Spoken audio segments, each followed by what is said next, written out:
शहर हैदराबाद के बाज़ हिस्सों में 11 नवंबर 2024 की सुबह 6 बजे से 24 घंटों के लिए पानी की फरहमी में खलल। शहर हैदराबाद के बाज़ हिस्सों में 11 नवंबर 2024 की सुबह 6 बजे से 24 घंटों के दौरान पानी की फरहमी में रुकावट रहेगी।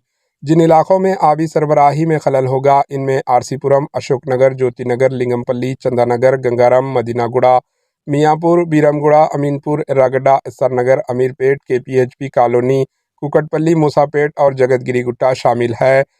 HMW SSB के मुताबिक माजरा मरहले 2 में 1500 मिलीमीटर DPSC पंपिंग मेन में बड़ी लीकेज हुई है जो शहर के पीने का पानी फराहम करता है। इन लीकेजेस को रोकने के लिए पीर की सुबह 6 बजे से अगले दिन सुबह 6 बजे तक मरम्मत का काम किया जाएगा।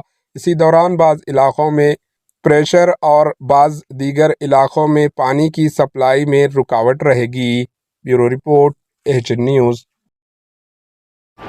AHN न्यूज़ को लाइक करें, शेयर करें और सब्सक्राइब करना ना भूलें।